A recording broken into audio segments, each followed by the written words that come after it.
আজকে বাংলাদেশে এত কোরআন, এত মার্কাজ, এত মাদ্রাসা, এত আলেম কোরআন, এত আলেম, এজন্যই তো ইহুদিদের মাথা খারাপ হয়ে গেছে। কখনো এতাতের সুরতে, কখনো বা বিভিন্ন রকমের মঞ্জিলে, কখনো বা বিভিন্ন ছত্র ছায়ায়, কখনো বা বিভিন্ন পোশাক নিয়া, কখনো বা বিভিন্ন স্লোগান নিয়া মুসলমানদের বিরুদ্ধে ষড়যন্ত্র করে, মাদ্রাসার বিরুদ্ধে করলো, আলেমদের বিরুদ্ধে করলো। এখন সরাসরি মায়ের ফিটে রাস্তায় নামছে। উদ্দেশ্য হলো এই কোরআন ওয়ালা করে যদি দমানো যায়, এই দেশ থেকে ইসলাম মোছা সম্ভব, আর কিছু না। এতাদিদের মাথায় এখন ইহুদিরা চাপায়া বসছে, যাতে করে আলেমদেরকে দমানো যায়। আলেমদেরকে যদি দমানো যায় তো এই দেশে ইসলাম মুসা সহজ হবে। মনে করছো দোস্ত, আল্লাহর কসম করে বলি, এই দেশের মুসলমানদের দেশ, এটা টুপিওয়ালাদের দেশ, এটা জুব্বাওয়ালাদের দেশ। এখানে মুসলমানদের আজানে ধরিতে রাত পোহায়, মুসলমানদের আজানে ধরিতে শিশুগুলা সন্ধ্যা ঘুম পড়ায়। এখানে শাহজালালের এই দেশ, শাহ মখদুমের এই দেশ, এই মাটি স্বচ্ছ পবিত্র। এখানে তোমাদের স্বপ্ন বাস্তবায়ন হবে না ইনশাআল্লাহ। এটা কোরআনের রাজ হবে। আমরা দিলে আশা বাঁধতেছি, এই দেশের সংসদে ইসলামী হুকুমত কায়েম হবে ইনশাআল্লাহ। এই দেশে ইসলামী আইন বাস্তবায়ন হবে। এই দেশে কোরআনের কথা মানুষ বলবে সারা বিশ্বব্যাপী। এই কথা এখন চিন্তা করে বুঝে এসেছে যে দুনিয়ার ভিতরে যদি শান্তি আনতে চাও, আল্লাহর কোরআন নবীর সুন্নাহ ব্যতীত শান্তির আশা করা যাবে না। আমেরিকা, ওই দিন জহিরিয়া মসজিদে এক কারগুজারি শুনলাম, ফেনী, এই আমেরিকাতে এক জায়গায় প্রত্যেক বছর ভূমিকম্প, প্রত্যেক বছর একই জায়গায়। তারা চিন্তা করলো পাশের এলাকায় কোনো ভূমিকম্প নাই, কারণটা কি? শেষ পর্যন্ত দেখলো ওখানে মানুষরা নামাজ পড়ে, মানুষগুলা মাশাআল্লাহ কি ইবাদত বন্দেগী, কি সুন্দর মসজিদ, ওখানে ভূমিকম্প নাই। কয়েক এরিয়া পাশেই প্রত্যেক বছর লাগাতার ভূমিধস, কারণটা কি? শেষ পর্যন্ত ওখান থেকে মুসলমানদেরকে দাওয়াত করে বলে তোমরা ওই জায়গাটাও আবাদ করো, কারণ তোমাদের ইসলাম ছাড়া এই মাটিকে রক্ষা করা শক্তি পৃথিবীর কারো নাই। বুঝে এসে গেছে।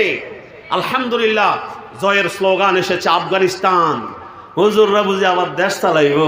ওই পাগড়ির দিকে তাকাও, পাগড়িতে কি শক্তি রয়েছে। আফগানিস্তানের প্রতি ইঞ্চি ইঞ্চি মাটি সোনার চেয়ে খাঁটি। আফগানিস্তানের এই সমস্ত আল্লাহ ওয়ালারা মুখে কি হাসি, সারা বিশ্ব অবাক। কি হলো? তারা যেখানে সেজদা দেয় ওখানে মাটি যেন তাদেরকে শান্তির হাতছানি দেয়। বাংলাদেশেও আসছে, দোয়া করেন। শুধু দোয়া করলে হবে না, আপনারা এই দিন প্রচারে, সত্য প্রচারে, দিন কায়েমে যার যা আছে সর্বোচ্চ নিয়ে সামনে এগুতে হবে। রাজি আছে ইনশাআল্লাহ? কারা কারা রাজি আছে? নারায়ে তাকবীর। আল্লাহ আমাদেরকে কবুল করেন, সকলে বলি আমিন। মাদ্রাসা, আপনাদের এই মাদ্রাসা, এখান থেকে কোরআন সুন্নাহর আওয়াজ উঠবে ইনশাআল্লাহ। বলেন, আরো জোরে বলেন। এখান থেকে কোরআন সুন্নাহর আওয়াজ হবে। আর এই দিন প্রচারের জন্য जिस शख्स ने कुरान को सीने में बसाया, फिरदौस मुअल्ला में मुकाम अपना बनाया, फिरदौस मुअल्ला में मुकाम अपना बनाया।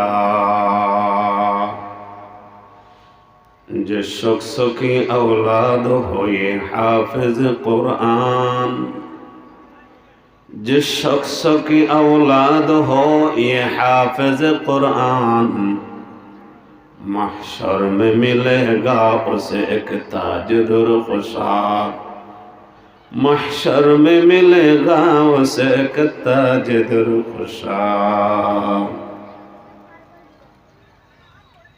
10 अहले जहन्नम की सुपारिश वो करेगा,